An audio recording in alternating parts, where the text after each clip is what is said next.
What's up everybody, Levrak here of DefensorArtz TV, and we are playing another game of Narcissu, or Narcissu. Yeah, I don't know how to pronounce it right now, but we will just say Narcissu for now, because that's what I've been pronouncing it ever since. But occasionally I might say Narcissu. So, let's get this game started. Don't forget to check out our social media of DefensorArtz. All descriptions should be down below. Leave a like, subscribe to DefensorArtz TV if you choose so. So, like what I was trying to say, let's get this game started. I will be playing this game quite seriously. So here we go. Thud is what we heard. I sank into the driver's seat. She was in the passenger seat. Oh yeah, by the way, if you guys don't know what I'm doing, I am actually narrating or reading anything on the, what do you call this, visual novel. Almost forgot the name for a while. Sorry. So yeah, I basically read, you listen, and watch me play this awesome game of Narcissu or Narcissu. Whatever. So, she was in the passenger seat, but she was so short that she'd have a hard time seeing the road. I turned the key into ignition and stepped inside, or stepped lightly on the accelerator. Just as I'd learned during training, which was so long ago. And the stars started to go and started to run. Reassuring engine noises filtered into the cabin.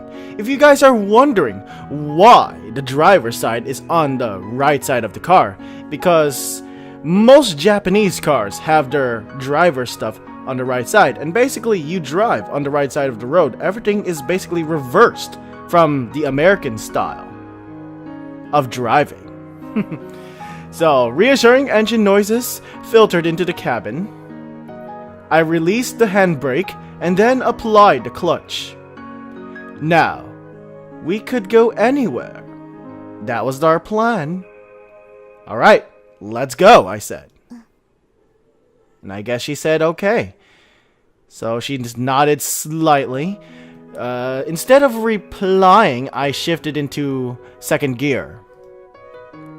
And the car accelerated smoothly. Unused to the clutch, and unswerving, or I should say, unused to the clutch, and swerving slightly, I advanced slowly. I know I'm swerving. It's my first time in a car. Well, it's the first time since I got my license that I've driven a car. And she's like, okay. So, the exit to the parking lot was now in view, and the largest road beyond it, without traffic lights. I turned onto it. And we hear honking. The sound of honking car horns. Those were directed at me as I cut into the road. The silver coupe complained, but did not stop as I worked the unfamiliar clutch, the stiff gearbox. I must really have rubbed the other drivers the wrong way, as the honking of horns did not seem likely to cease.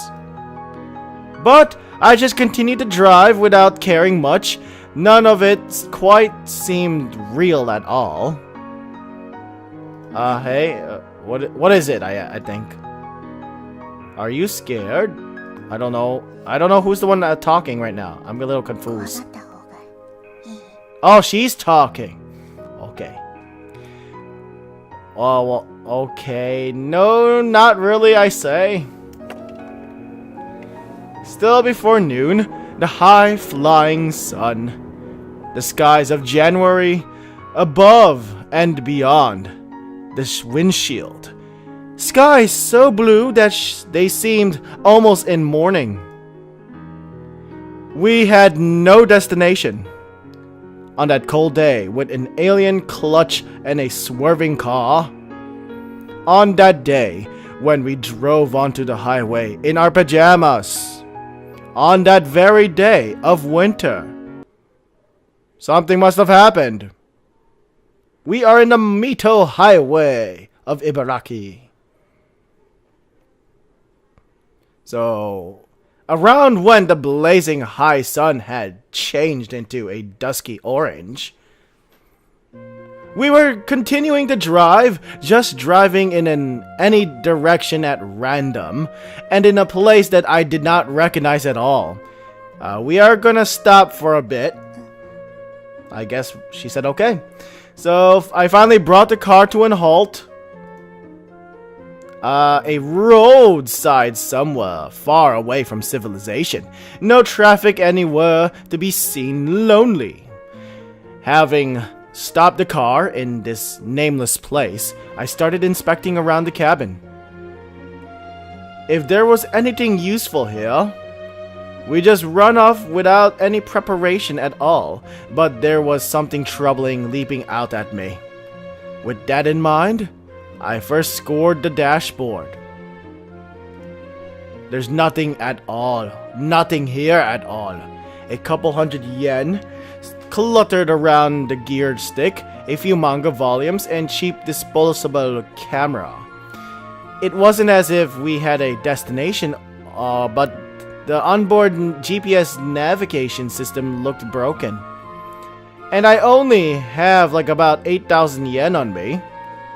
That was all the money I had lying around when I up and left.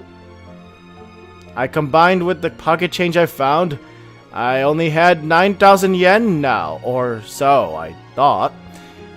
Of course, I hadn't really expected that there'd be anything in the car anyway, but this lack of money presented a problem. It wouldn't be possible for us to find lodging on this tiny budget. And it seemed like that this girl would have... I don't think she will have any money at all, you know? Is something the matter, she asks. No, nothing at all. I say, I think we're okay. Whatever. I'd half expected this from the beginning. It wasn't as if I had thought this through enough to have things like a plan or a schedule. I just wanted to get out, right then and right there. I did not want to stay where I was. Underneath the curtain of twilight, I started up the silver coupe again.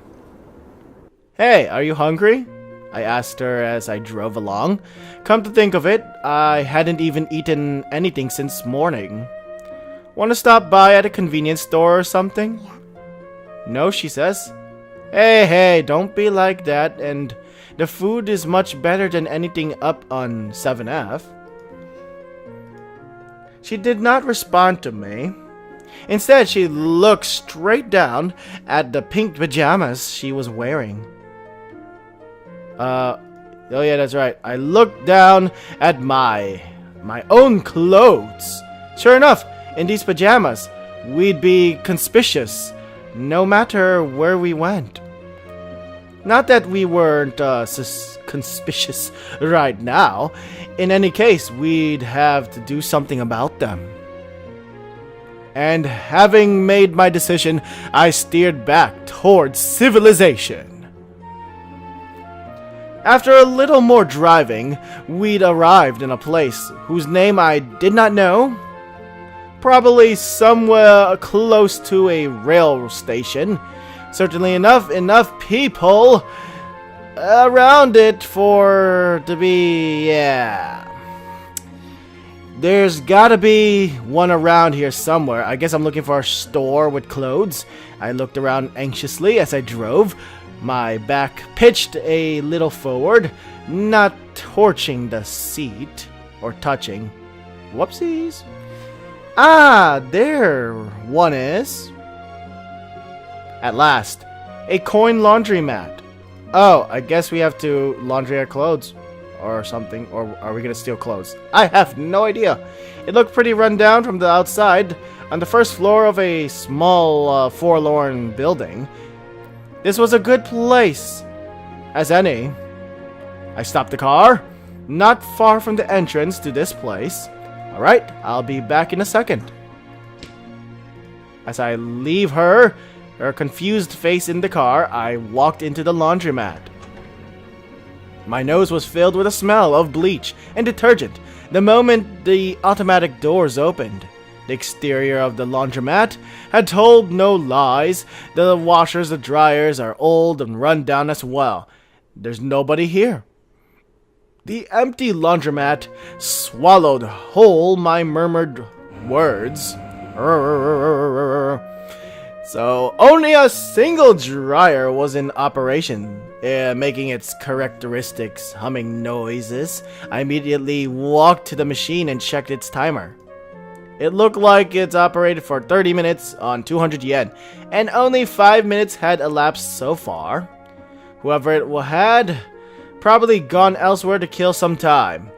Ruminating over this, I looked around just one more time to reassure that no one was around.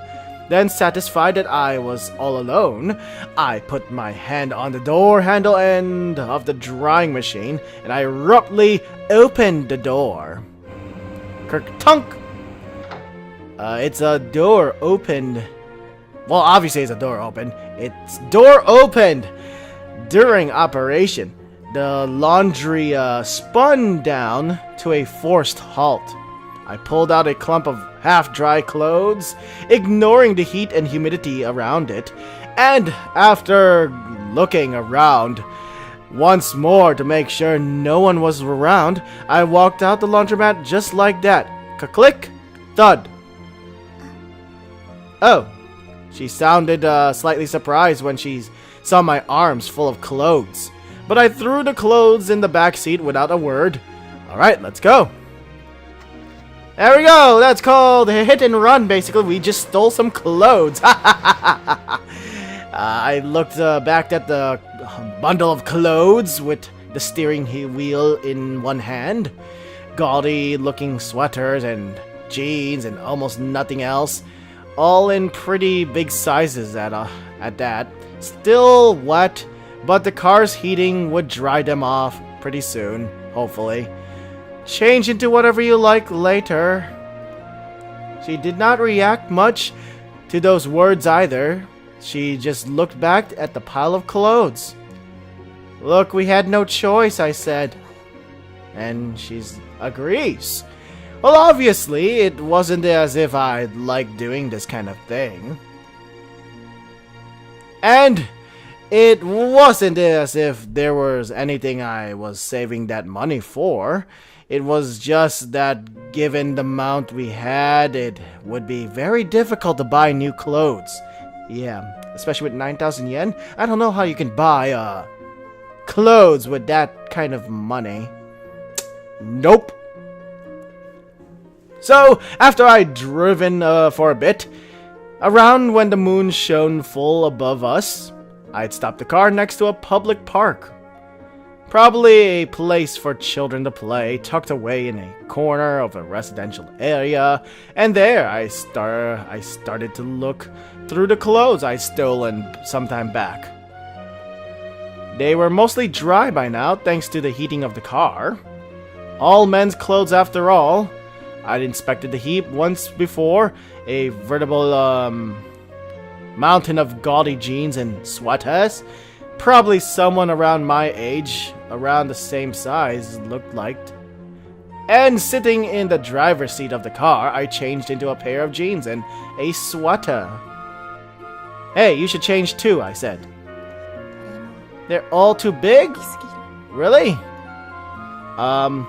Then will you go on wearing pajamas forever, I asked. There we go. Now I convinced her to do... Yeah.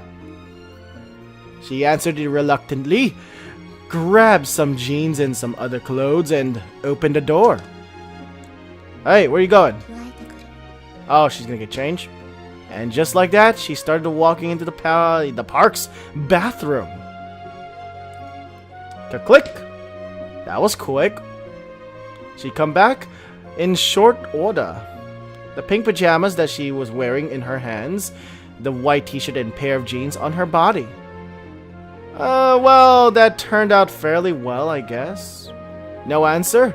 I'd expected this, but everything was too big and baggy on her. The jeans were too long and rolled far up at the cuffs, and the sleeves of the shirt were much the same way.